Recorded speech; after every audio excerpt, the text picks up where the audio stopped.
All right, everyone. Today we will be debating One Piece Chapter 1083 and giving our thoughts, opinions, and reactions from this chapter. So if you would like a part 2 to this, make sure you smash the like button. With that said, let's get right into the video. Man, this chapter was low-key a treat for me. I love getting more information on the world government and those pesky revolutionaries. I do have to say I did give off a nice chuckle seeing Dofi in the cover page in this chapter. I don't know what Oda still has planned for Dofi or even if anything, but I would love to see this dude play some type of role in the climax of the story. I wasn't really feeling it this chapter, like really another chapter without my boy Luffy. It's just unbearable. I need to see my goat. Shut up, Sleepy Joe. Tired of you and everyone disrespecting my goat, Sabo. Sabo is no debate the best character in all of One Piece. Bro is for real, my goat, and I won't have your Luffy simping ruin our moments. So sit back and enjoy some peek that we got for this chapter. Yeah, whatever. In this chapter, we pretty much get to hear a good amount of what actually happened at the Holy Land of Marijora from Sabo himself. Let me just take it over from here, Donald. Because my goat deserves praise because I see too many people say he's ain't this, he ain't that. My goat gets the jobs done, you hear me? Whatever job you need Sabo to do. He will get it done. Just go look at the numbers, you will see the results. But Sabo confirms that the revolutionary has finally declared war on celestial dragons. They cut off supplies, triggered uprisings in 12 nations, freed as many slaves as possible, and saved Kuma, but of course that was only for momentarily. Oh, and did I forget to mention that he is telling all this to Dragon and Ivankov? Man, it's always a great time when you get to see those two in a chapter. The juicy stuff, though, is Dragon talking about God's Knights. Man, my mind literally went crazy after seeing Dragon say this, because this out of nowhere God of the Celestial Dragons is posing such a huge threat, not just to the revolutionaries, but also to the entire world. I'm so interested in this storyline between them because OMG, could you imagine a fight between God Emu and Monkey D. Dragon? I would literally lose me mind just thinking about it. Okay, I'm gonna be honest, past this point, everything starts to get spicier and spicier. This god or wannabe god Imu has a following, and his own soldiers and knights that defend him is an insane new twist to this that I seriously didn't expect. But the chapter moves forward with them, then bring up what happened with King Cobra and his assassination. And Iva points out the elephant in the room and asks Sabo what the heck really happened with King Cobra and his death. Because we all know Sabo didn't kill him, then we get to see the beginning of the whole flashback of what actually happened at the Holy Land and the attack Sabo and company led. I must stop you right there, Sleepy Joe. It's Joe over for you. I'm taking this over since you clearly don't know how to say Goatbo name correct. It's Sabo. But we get to see all the celestial dragons running like frantic little girls they are, and try to use their slaves to escape the attacks from the revolutionaries. We get to see an appears from Karsu and Lindbergh, which I remember them appearing during the whole Cake Island arc. What good times. But they pull up and save a slave that's just about to get shot by a celestial dragon. Obama, you can forget the feats that were also pulled off by some of the revolutionaries during this. You have Captain Morley basically just going toe-to-toe with Green Bull and Fujitora. While yes, this is an exaggeration in making because it's clear these admirals had to hold back a lot of their strength because they can't hurt the celestial dragons or want to wreck the Holy Land. So that could be explained why Morley is giving a tough time to the admirals right now.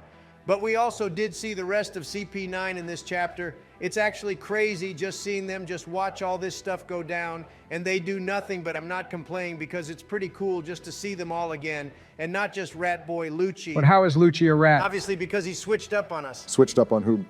Who is us? The Marines, of course. I rock with the world government all day, where the storyline is actually serious and interesting to pull me in. Unlike these silly little pirate battles that no one cares about. Silly pirate battles? What the hell are you even talking about, Donald? Nobody cared to see Kid get his ass whooped by Shanks like, really, come on now, he just struggled to help Law beat Big Mom. I don't know what Buddy expected. And then Law versus Blackbeard, like really? Did anyone expect the results to be any different? Like I said, silly pirate battles that no one cares about? Okay, I'm just going to ignore what you said because at least you didn't say anything negative about my Goatbo. But speaking of Goatbo, this chapter wraps up with Sabo finding Kuma for the first time during this operation. And we get to see that stupid celestial dragon that got his face punched in by Luffy back in pre-time Skip.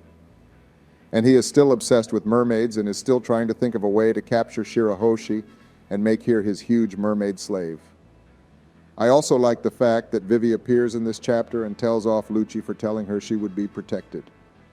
When she knows if the celestial dragons wanted to commit any disgusting acts against her, he would allow them to do it with no hesitation. You can say that again. I really do wonder if there will be a character development with Lucci and us seeing his backstory, because I know it has to be very sad for him to be the way he is now. The celestial dragons don't see him as a human, and he knows it.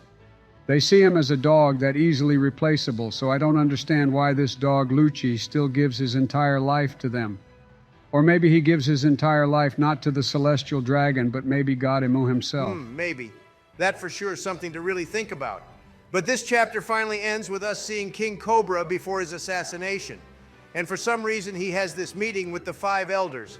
And red flags were immediately going off the moment the guards didn't allow any of the guards of Alabasta to attend the meeting.